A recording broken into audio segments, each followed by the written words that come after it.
Hello my dear students, मैं हूं Meenakshi from VM academy classes Nashik.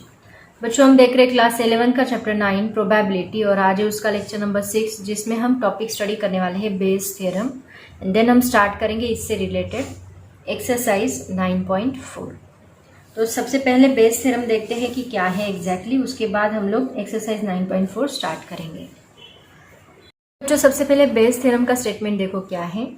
Bayes theorem जो है वो एक इवेंट से रिलेटेड नहीं है, यहाँ पे बहुत सारे इवेंट्स रहेंगे एंड देन आपको प्रोबेबिलिटी फाइंड करने के लिए बोला रहेगा। तो सबसे पहले बेस थ्योरम देखो क्या है। If B1 B2 up to Bn are set of n mutually exclusive and exhaustive events and if A is any arbitrary event define on the same sample space. मतलब यहाँ पे बहुत सारे इवेंट्स आपको दिए रहेंगे, उस पे से एक A इवेंट दिया रहेगा जो उसी सैंपल स्पेस में से डिफाइंड है, but probability of A should not equal to 0. Then the probability of event Bi when the event A has actually occurred is given by probability of Bi given A, where इसकी probability कैसे आएगी देखो। probability of Bi given A is equal to probability of Bi and probability of A given Bi divide by summation of I is equal to 1 to n probability of A intersection Bi। देखो यहाँ पे थोड़ा complicated करके दिया है, मैं ये formula आपको थोड़ा सीधे तरीके से बताती हूँ। अभी तक हमने जो कंडीशनल प्रोबेबिलिटी स्टडी की थी उसमें हमने क्या फॉर्मूला देखा था। Probability of Bi given A is equal to क्या होता है, probability of A intersection Bi divide by probability of A। ये हमारा कंडीशनल प्रोबेबिलिटी का फॉर्मूला था। तो इसी को हम लोग एक अलग तरीके से लिखेंगे।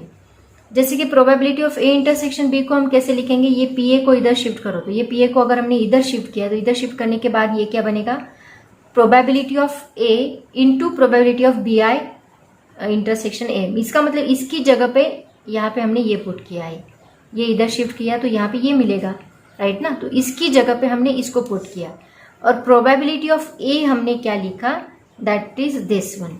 अब इसका मतलब क्या है देखो, इसका मतलब यहाँ पे जो थ्योरम का प्रूफ है वहाँ पे मैं बताती हूँ। तो प्रोबेबिलिटी ए का मतलब क्या है, एक्चुअली हम लोग जो भी एग्जाम्पल्स यूज करेंगे वो एग्जाम्पल्स में हमें यही यूज करना है, ये जो स्टेटमेंट हमने दिया है यही यूज करना है। इसका मतलब क्या है, प्रोबेबिलिटी ऑफ ए होता है probability of B1 intersection A, probability of B2 intersection A and so on probability of Bn intersection A. तो यहाँ इंडिपेंडेंट प्रोबेबिलिटी हम लोग कैसे लिखते हैं, B1 इंटरसेक्शन ए को हम लोग कंडीशनल प्रोबेबिलिटी का यूज करके कैसे लिखेंगे, ऐसे जैसे कि probability of B1 into probability of A given B1। Conditional probability का यही फॉर्मूला है, राइट ना, जो अभी अभी मैंने आपको बताया। सिमिलरली इसका भी सेम आएगा, ऐसे हम लोग लिखते जाएंगे। तो probability of A is equal to क्या होता है, probability of B1 into probability of A B1 plus probability of B2 into probability of A given B2 plus probability of B1 Bn into probability of A Bn। Okay, so ये PA की जगह पे हम लोग ये formula लिखेंगे। तो इसी को हम लोग ऐसे भी लिख सकते हैं, summation of I is equal to 1 to n probability of Bi into probability of A Bi। अब यहाँ पे आप बस ये फॉर्मूला याद रखो, ये जो मैंने आपको बताया ये फॉर्मूला याद रखो, ये पूरा फॉर्मूला यहाँ से यहाँ तक का, ठीक है। तो ये फॉर्मूला हम लोग एग्जाम्पल्स में यूज करेंगे, तब आपको और अच्छे से समझ में आएगा। बस बेस थ्योरम क्या है, यहाँ पे ये फॉर्मूला लिख लो, probability of Bi given A is equal to probability of A intersection Bi divide by probability of A। और प्रोबेबिलिटी ऑफ A की जगह पे हम लोग वो फॉर्मूला यूज करेंगे, या फिर ये, और उसकी जगह पे हम लोग जो मैंने आपको नीचे अभी बताया वो फॉर्मूला यूज करेंगे, ठीक है। तो देखते हैं अभी इसके एग्जाम्पल का यूज करके आपको और अच्छे से समझ में आएगा। देखो सबसे पहला एग्जाम्पल देखते हैं एक्सरसाइज 9.4 का। क्या है, there are 3 bags each containing 100 marbles. 3 bags है, हर एक बैग में 100 मार्बल्स है। बैग 1 है 75 red 25 blue marbles and bag 2 है 60 red and 40 blue marbles and bag 3 has 45 red and 55 blue marbles. Total देखो इनकी करके 100 आती है, हर एक बैग में 100 मार्बल्स है। One of the bag is chosen at the random and a marble is picked up from the chosen bag. What is the probability that the chosen marble is red. मतलब देखो यहाँ पे 3 bags दी है और 3 bags में से हम randomly एक बैग में से मार्बल पिक करने वाले हैं और इसकी प्रोबेबिलिटी कितनी है कि वो रेड आएगी। तो सबसे पहले तो हमें प्रोबेबिलिटी ऑफ बैग चूज करने की प्रोबेबिलिटी निकालनी होगी। कितनी बैग्स है? 3। 3 में से एक बैग चूज करनी है। पहले तो बैग चूज करेंगे, उसके बाद मार्बल। तो पहले हमें लिखना क्या है, देखो, मान लो R be the event that chosen marble is red, okay, and B i be the event that first bag is chosen. कौन सी बैग चूज करेंगे वो तो पहले हमें निकालनी होगी। तो प्रोबेबिलिटी क्या है बैग चूज करने की? एक बैग हम 3 में से चॉइस करेंगे तो 1/3 उसकी प्रोबेबिलिटी हो गई। Similarly probability of R red from B1 कितनी आएगी? B1 में 75 रेड है, तो टोटल कितनी है? 100, मतलब 75/100 आएगी, that is 0.75। Probability of red given B2 में कितनी रेड है? 60 डिवाइड बाई 100 0.60 आएगी। And probability of red given B3 45 divide by 100 is equal to 0.45। तो इसका टोटल हम लोग कैसे निकालेंगे रिक्वायर्ड प्रोबेबिलिटी? सबसे पहले रेड की प्रोबेबिलिटी कितनी है? पहले हम बैग चॉइस करेंगे एंड देन रेड का रहेगा। तो पहले बैग चॉइस करने की प्रोबेबिलिटी इनटू रेड उस B1 में से चॉइस करने की probability, then B2 bag choice करने की प्रोबेबिलिटी, देन उसमें से रेड चॉइस करने की प्रोबेबिलिटी, B3 बैग चॉइस करने की प्रोबेबिलिटी, उसमें से रेड चॉइस करने की प्रोबेबिलिटी। ऐसे हम लोग उसकी रिक्वायर्ड प्रोबेबिलिटी निकालेंगे। यहाँ पे बेस थ्योरम हमें अप्लाई करने की जरूरत नहीं पड़ी। तो यहाँ पे देखो B1, probability of B1 is equal to क्या है? 1/3 and red B1 0.75, 1/3 0.60, 1/3 0.45। So 1/3 into 1.8 इन सबको ऐड करने के बाद हमें ये आंसर मिलता है। 1/3 हम लोग कॉमन निकाल सकते हैं, 0.75 प्लस 0.60 0.45 सबको ऐड किया तो हमें मिलता है 1.8। इसको सॉल्व करने के बाद 0.6 राइट ना, 3 6 18 मतलब 0.60 ये हमारा फाइनल आंसर रहेगा। समझ में आया? तो यहाँ पे देखो कैसे दिया होता है, मतलब आपको 3 बैग दी है सबसे पहले, तो बाद 3 बैग में से आपको एक सिलेक्ट करनी है और उसमें से रेड आने के चांसेस कितने हैं ये आपको प्रोबेबिलिटी का यूज करके निकालना है। सिमिलरली देखो सेकंड देखते हैं। अब यहाँ पे हमने बेस थ्योरम अप्लाई करना है। सेकंड क्वेश्चन में क्या दिया है देखो, अ box contains 2 blue 3 pink balls and another box contains 4 blue and 5 pink balls. One ball is drawn at random from one of the 2 boxes and it is found to be pink. Find the probability that it was drawn from first box, second box. देखो क्या बोला है, box में 2 blue and 3 pink ball से total 5 रहेंगे। Another box contain 4 blue and 5 pink balls, 2 box है, इसमें one ball drawn करना है। तो सबसे पहले तो बॉक्स सिलेक्ट करने की हमें प्रोबेबिलिटी कितने में से? 2 में से एक सिलेक्ट करना है। तो प्रोबेबिलिटी ऑफ A1 क्या रहेगी? 1/2। प्रोबेबिलिटी ऑफ A2 क्या रहेगी? 1/2। There are 5 balls in the first box. First box में कितने बॉल्स है? 5 बॉल्स है, उसमें से 3 आर पिंक है। और उन्होंने क्या बोला है, किसकी प्रोबेबिलिटी फाइंड करने के लिए बोला है? Find the probability that it was drawn from first box and second box. मतलब आपको एक बॉल ड्रॉन करना है, ठीक है। तो सबसे पहले तो हम क्या करेंगे, probability of B given A1 निकालेंगे। B किसकी? B is the event that ball drawn is pink. Pink probability निकालने की चांसेस कितने रहेंगे? So probability of B from the A1 that is equal to 3/5 क्योंकि उसमें 3 पिंक है। एंड सिमिलरली सेकेंड बॉक्स में कितने बॉल्स है? 9, उसमें से 5 पिंक है। तो प्रोबेबिलिटी ऑफ B A2 में से कितने आएंगे? 5/9 आएंगे, ठीक है। अब यहाँ पे हम लोग बेस थ्योरम यूज करने वाले हैं। बेस थ्योरम देखो क्या यूज करेंगे, हमें क्या निकालने के लिए बोला है कि प्रोबेबिलिटी निकालो that the pink ball is drawn from box 1 and box 2, ऐसे बोला है। तो पिंक बॉल के लिए हमने B लिया है और फर्स्ट बॉक्स मतलब A1 हमें लेना है। तो A1 गिवन B ऐसे हमें निकालना है। तो बेस थ्योरम क्या है अपना, probability of A1 into probability of B given A1 divide by probability of A1 into probability of B A1 plus probability of A2 into probability of B A2। ये formula याद रखो। कैसे याद रखोगे, देखो यहाँ प्रोबेबिलिटी ऑफ A1 पहले लिखेंगे, फिर इसको उल्टा करके यहाँ उसकी प्रोबेबिलिटी लिखेंगे, ऐसे याद रखो। नीचे प्रोबेबिलिटी ऑफ A1 फिर उल्टा करके B A1 लिखा, फिर प्रोबेबिलिटी ऑफ A2। 2 बॉक्सेस है ना तो 2 ही आएगा यहाँ पे, 3 बॉक्सेस रहते तो 3 लेना पड़ता, 4 बॉक्सेस होते तो 4 लेना पड़ता। ये बेस थ्योरम एक्चुअल में जो फॉर्मूला उन्होंने दिया है वो फॉर्मूला एक्चुअल में स्प्लिट करने के बाद आपको ये मिलेगा। इसलिए मैंने आपको बोला P ऑफ A जो है वो यहाँ पे यूज़ करना है। हर एक एग्जाम्पल में आपको ऐसे ही यूज़ करना है। तो सबसे पहले प्रोबेबिलिटी ऑफ A1 आपको पता है 1/2, 3/5, 1/2, 3/5 प्लस 1/2 इंटू 5/9, ये सब वैल्यूज हमने निकाली है। तो वो वैल्यू यहाँ पे पुट कर दो, पुट करने के बाद इसको सॉल्व करो, आपको ये आंसर मिलेगा। ठीक है। सिमिलरली उन्होंने सेकेंड बॉक्स के लिए निकाली है, तो सेकेंड बॉक्स के लिए बस यहाँ पे A2 आएगा, बाकी कुछ चेंज नहीं होगा। जहाँ जहाँ A2 है वहाँ A1 है, वहाँ A2 कर दो। प्रोबेबिलिटी ऑफ A2, यहाँ देखो ये अभी उल्टा किया, यहाँ पे लिखा, फिर probability of A2 into BA2, यहाँ पे A2 चाहिए, गलती से A1 हो गया, यहाँ पे A2 चाहिए। Probability of BA2, probability of A2 into probability of sorry यहाँ A1 ही चाहिए, क्योंकि यहाँ A1 है ना, A1 के लिए A1 ही चाहिए, राइट था उनका। Probability of A2 into probability of BA2, तो ये वही फॉर्मूला है। देखो जहाँ पे A1 था वहाँ पे A2 लिखा, जहाँ A2 था वहाँ पे A1 लिखा, बस इतना डिफरेंस है। नीचे की अभी यहाँ पे नीचे का पॉइंट, नीचे का जो टर्म है वो सेम रहेगा, बस ऊपर की टर्म यहाँ पे चेंज हो रही है हर एक में। तो यहाँ पे बस वैल्यूज डाल दो, फॉर्मूला आपको समझ में आ गया, वैल्यूज पुट करो एंड सॉल्व करो। हर एक एग्जाम्पल में आपको ऐसे ही सॉल्व करना है, बेस थ्योरम ही अप्लाई करना है एंड देन सॉल्व करना है।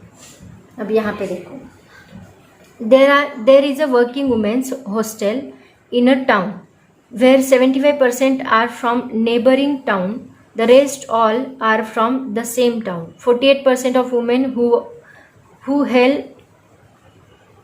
from the same town are graduates and 83% of the women who have come from the neighboring town are also graduates. Find the probability that women selected at random is graduate from the same town. देखो सबसे पहले जो data दिया है उसको ठीक से लिख लो। वर्किंग वुमेन्स बोली हॉस्टल इन अ टाउन, जहाँ पे 75% है वो नेबरिंग टाउन के हैं और रेस्ट जो है वो सेम टाउन के हैं। 48% women who hail from the same town are graduates, graduate का भी एक उन्होंने इवेंट दिया है। 83% जो है come from the neighbouring town are also graduates, उसमें से कुछ ग्रेजुएट्स है उनकी उन्होंने प्रोबेबिलिटी निकालने के लिए बोला है।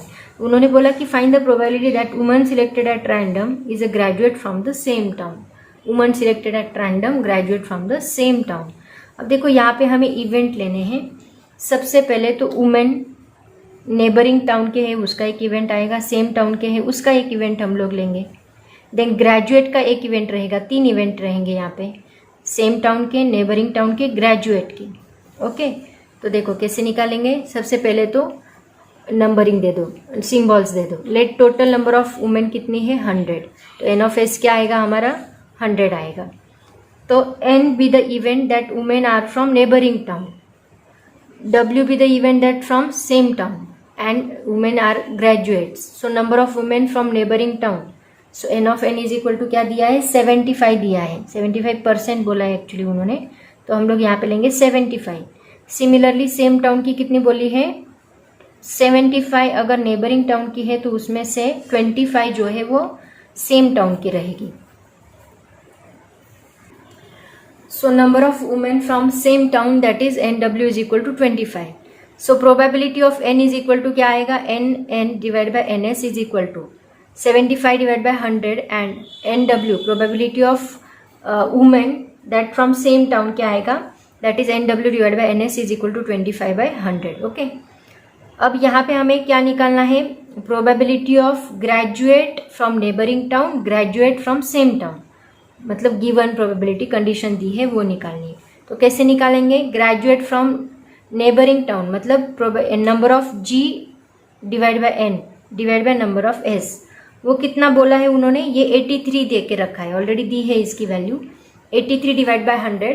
सिमिलरली यहाँ पे सेम टाउन की कितनी दी है 48, तो 48 डिवाइड बाय 100 हम लोग करेंगे। ठीक है, अब यहाँ पे बेस थ्योरम हम लोग अप्लाई करेंगे। बेस थ्योरम किसके लिए, that women selected at random is graduate from the same town, same town के लिए women selected from graduate from the same town, तो इसके लिए हमने W गिवन G, क्योंकि W हमें सेम टाउन के लिए है एंड G ग्रेजुएट के लिए है। तो इसका फॉर्मूला अप्लाई करो। मैंने क्या बोला है W पहले लेना है प्रोबेबिलिटी, देन इसको उल्टा करके लिखना है, then probability of W into probability of G, ये टर्म पहले एज इट इज रहेगी, plus probability of N into probability of G of N। तो यहाँ पे same town and neighbouring town बस इतना ही टर्म है, तो वो हम लोग ऐड करेंगे। इनकी सबकी वैल्यू आपने ऊपर निकाली है, वो सब वैल्यूज हम लोग यहाँ पे। आप क्या करो, जब भी कोई ऐसा एग्जाम्पल सॉल्व करोगे ना, पहले फॉर्मूला बना लो, तो फॉर्मूले के ऊपर से आपको समझ में आ जाएगा हमें क्या क्या निकालना है। फिर ये एक एक टर्म को आप निकालते जाओ और उसकी वैल्यू पुट करते जाओ, ऐसे करो ताकि वो ईजी रहेगा। तो बस अभी यहाँ कैलकुलेशन करना है आपको, बाकी सेम तरह से सॉल्व करना है। मैं डायरेक्टली लेती हूँ एग्जाम्पल नंबर 4। एग्जाम्पल नंबर 4 देखो क्या बोला है, if E1 and E2 are equally likely mutually exclusive and exhaustive events and probability of AE1 is equal to 0.2, probability of AE2 is equal to 0.3, find the probability of E1/A। देखो तो बच्चों यहाँ पे भी हमें बेस थ्योरम ही apply करना है, लेकिन उसके पहले हमें वैल्यूज निकालनी पड़ेगी जो दिया है उस डेटा का यूज करके। E1 and E2 are equally likely बोला है, म्यूचुअली एक्सक्लूसिव बोला है, एग्जॉस्टिव इवेंट बोला है। इक्वली लाइकली मतलब PE1 is equal to PE2 रहेगा, दैट इज इक्वल टू क्या आएगा 1/2 आएगा, क्योंकि दो में से एक सिलेक्ट करना है सबसे पहले। देन म्यूचुअली एक्सक्लूसिव का मतलब E1 इंटरसेक्शन E2 क्या रहेगा 5, एग्जॉस्टिव मतलब E1 union E2 is equal to क्या मिलेगा 1।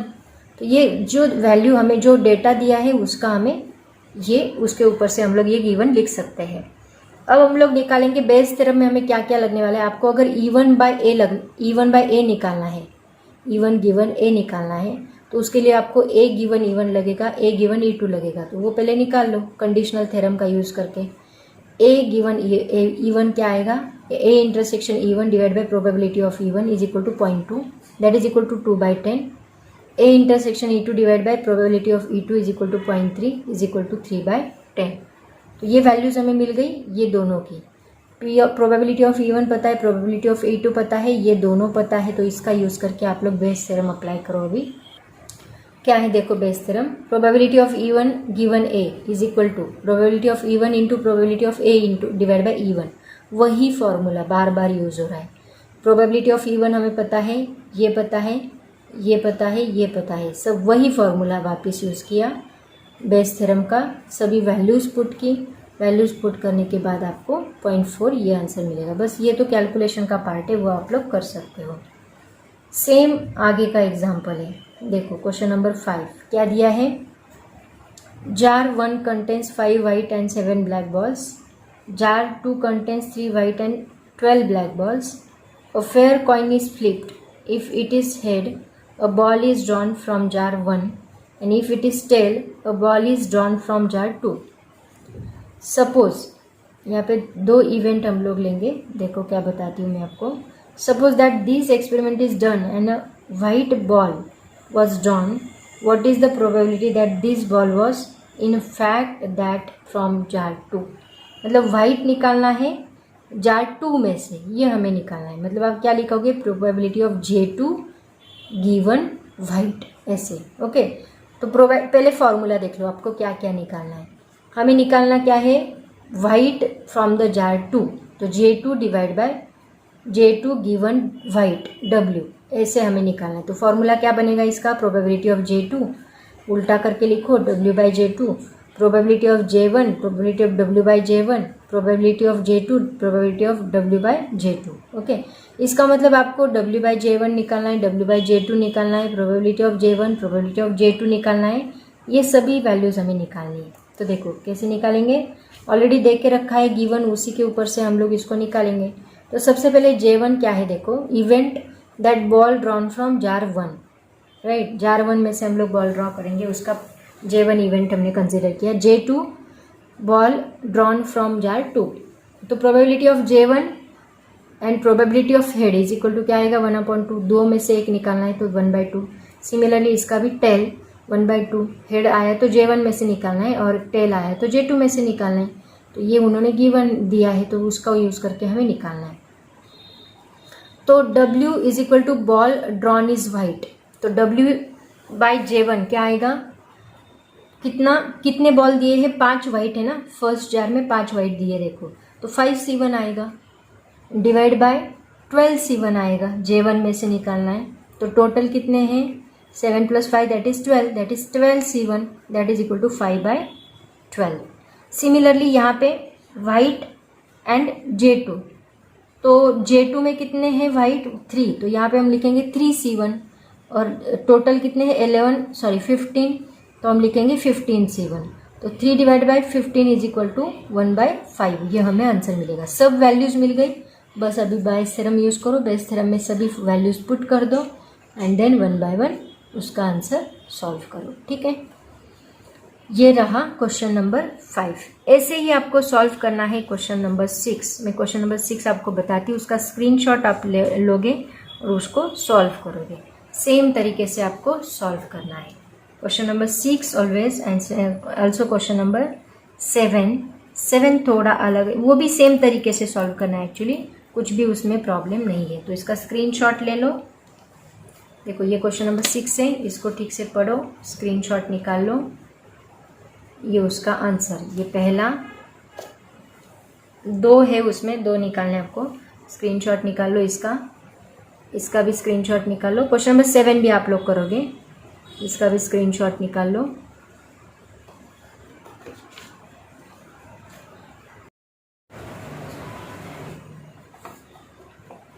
अब देखते हैं क्वेश्चन नंबर 8 जो है वो थोड़ा सा अलग है, वो मैं आपको सॉल्व करके बताती हूँ। क्वेश्चन नंबर 8 क्या है देखो, 2% of the population have certain blood disease of a serious form, 10% have it in mild form, and 88% don't have it at all. A new blood test is developed. The probability of testing positive is 9/10. If the subject has their serious form, 6/10 if the subject has the mild form, and 1/10 if the subject doesn't have the disease. A subject is tested positive. What is the probability that the subject has serious form of the disease? देखो सबसे पहले 3 form दिए हैं उन्होंने, disease in serious form, disease in mild form, disease in not have disease. तो ऐसे 3 form दिए हैं और उसमें सब टेस्ट पॉजिटिव हमें निकालने के लिए क्या बोला है कि subject tested positive. What is the probability that the subject has serious form of the disease, ये निकालने के लिए बोला है। तो सबसे पहले हम लोग इवेंट को नाम दे देंगे। क्या नाम देना है देखो, सबसे पहले लिखो A1 जो सीरियस फॉर्म में है, A2 जो माइल्ड फॉर्म में है, एंड A3 जो नहीं है, डज नॉट हैव डिसीज। यहाँ पे प्रोबेबिलिटी B जो है वो ऑलरेडी दे के रखी, that is subject test positive, सबकी वैल्यू दी है। प्रोबेबिलिटी ऑफ A1 कितना दिया है 2%, मतलब 0.02 आएगा। A2 कितना दिया है 10%, मतलब 0.1 आएगा। A3 कितना दिया है 88%, मतलब 0.88 आएगा। तो probability of B given A1, probability of B given A1 कितनी दी है 9/10, राइट। 9/10 मतलब कितना 0.9। B गिवन A2 6/10 मतलब 0.6, एंड B गिवन A3 कितना दिया है 1/10 मतलब 0.1 आएगा। तो प्रोबेबिलिटी ऑफ B क्या मिलेगा, हमें सेम तरह से सॉल्व करना है एक्चुअली, बट यहाँ पे बस सेपरेट उन्होंने सॉल्व किया है। B कैसे निकालेंगे हम लोग, probability of A1 B divide by A1, जो मैंने फॉर्मूला बताया था स्टार्टिंग में थ्योरम में, वही फॉर्मूला यूज करना है। A2 B given A2, A3 B given A3। Values सब पता है, वैल्यूज पुट करो तो ये हमें मिलेगा 0.166। अब बेस थ्योरम अप्लाई करो, probability of A1 given B is equal to probability of A1 B given A1, वही फॉर्मूला अप्लाई करेंगे। बट यहाँ सेपरेट दिया है ना, वो सेपरेट ना लिखते हुए डायरेक्टली प्रोबेबिलिटी ऑफ B लिखा है यहाँ पे, तो वो वैल्यू हमने ऑलरेडी निकाली, वो वैल्यू यहाँ पे पुट की डायरेक्टली सॉल्व किया है। सेम तरह से सॉल्व करना है, कुछ भी डिफरेंस नहीं। ओके, उसके बाद देखो 9 क्या है। अ box contain 3 coins, 2 fair coins and 1 fake 2-headed coin is picked randomly from the box and tossed. मतलब एक बॉक्स है जिसमें 3 कॉइन्स है, उसमें 2 फेयर कॉइन्स है एंड 1 फेक है 2-headed, जिसमें दोनों भी हेड है, और 2 जो है वो अच्छे हैं, एक में हेड है एक में टेल है ऐसे। देन व्हाट इज द उसके बाद क्या बोला है, fake 2-headed coins is picked randomly from the box and tossed, कौन सा भी लिया और उसको टॉस किया। What is the probability that it lands head up and if happens to be head, what is the probability that it is the 2-headed coin. हाँ देखो, अब इसमें 3 इवेंट क्या क्या है। ए सबसे पहले fair coin is tossed, B fake coin is tossed, and C H लिया हमने हेड ऑकर, क्योंकि उन्होंने वही पूछा है ना हेड ऑकर, तो वो एच लेते हम लोग। तो यहाँ पे देखो सबसे पहले हेड है और फेयर है तो उसकी प्रोबेबिलिटी कितनी आएगी 1/2 आएगा, क्योंकि 2 कॉइन्स है उसमें, है ना। तो इसके लिए वहाँ पे 1/2 आ सकती है 2 कॉइन्स में से हेड आने की। एंड इफ फेक कॉइन है, फेयर कॉइन है तो उसमें 1/2, क्योंकि 2 फेयर कॉइन है तो 1/2 आ सकती है। लेकिन अगर फेक कॉइन है तो उसकी 1 ही प्रोबेबिलिटी आएगी, हेड है लेकिन फेक है तो उसकी 1 प्रोबेबिलिटी आ सकती है। सिमिलरली नंबर ऑफ ए कितने दिए हैं, ए मतलब फेयर कॉइन्स कितने हैं 2। सिमिलरली नंबर ऑफ बी मतलब फेक कॉइन्स कितने हैं 1। एंड नंबर ऑफ सैंपल्स में टोटल कॉइन कितने हैं, दैट इज 3।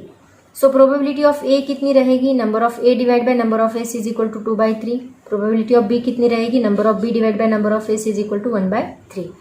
तो प्रोबेबिलिटी ऑफ हेड आने की जो प्रोबेबिलिटी है वो कितनी है, probability of A into probability of H by A. पहले तो प्रोबेबिलिटी ऑफ ए मतलब फेयर कॉइन टॉस करो उसमें हेड, देन फेक कॉइन उसमें हेड, ओके। ये उसकी प्रोबेबिलिटी हेड आने के चांसेस, पहला उन्होंने वही पूछा है। तो इसको वैल्यूज पुट करो 2/3 into 1/2 plus 1/3 into 1, so that is equal to 1/3। ये 2 कैंसिल होगा, 1/3 1/3 प्लस 1/3 कितना होगा 2/3। सेकेंड उन्होंने क्या पूछा है कि it happens to be head, it happens to be head and what is the probability that it is 2 headed coin, मतलब बी, राइट ना। 2 कंडीशन दी है, एक तो हेड और दूसरा फेक, मतलब probability of B given A, ऐसे उन्होंने पूछा है। वापिस वही फॉर्मूला बेस थ्योरम का, probability of B into probability of H divide by B divide by probability of H. Probability of H already हमने निकाला है, वो वैल्यू यहाँ पे हम पुट करेंगे तो क्या आएगा 1/3 into 1 divide by 2/3 that is equal to 1/2। Okay, ये था क्वेश्चन नंबर 9। तो बच्चों क्वेश्चन नंबर 10 भी सेम तरह से सॉल्व करना है आपको, बेस थ्योरम अप्लाई करना है, सेम तरीके से सॉल्व करेंगे। एंड क्वेश्चन नंबर 11 जो है वो एक एक्टिविटी दी है उन्होंने, ब्लॉक्स दिए हैं, वो ब्लॉक्स आपको फिलअप करने हैं बस, बाकी कुछ नहीं। तो ये 11 लिख लो, इसका स्क्रीनशॉट ले लो, इसका स्क्रीनशॉट ले लो, 11 का भी स्क्रीनशॉट मैं आपको बताती हूँ। उसमें ब्लॉक्स है, वो ब्लॉक्स में आपको वैल्यू पुट करनी है, सेम तरीके से बेस थ्योरम अप्लाई करके वैल्यूज पुट करनी है। और यहाँ पे हमारा ये एक्सरसाइज खत्म होता है, ठीक है। तो बेस थ्योरम में एक ही फॉर्मूला है, बार बार यूज हुआ, वही फॉर्मूला आपको यूज करना है, बस इवेंट कितने हैं वो जान लो और उसके हिसाब से बेस थ्योरम कैसे अप्लाई करना है। पहले तो फॉर्मूला लिख लो, फॉर्मूले के ऊपर से देखो कि आपको क्या क्या फाइंड करना है एंड देन उसको सॉल्व करो, ठीक है। हर एक एग्जाम्पल यहाँ पे सेम है, कोई भी एग्जाम्पल डिफरेंट नहीं है। अभी इस चैप्टर की एक लास्ट एक्सरसाइज बची है, दैट इज एक्सरसाइज 9.5। उसके लिए बस आपको ODDS ratio of 2 complementary probability है, वो आपको स्टडी करना है एंड देन उसको सॉल्व करना है। तो बहुत सिंपल है। तो आज हम यहीं पे रुकते हैं बच्चों। ऑल द वेरी बेस्ट, पढ़ाई करते रहो। Thank you so much and bye bye.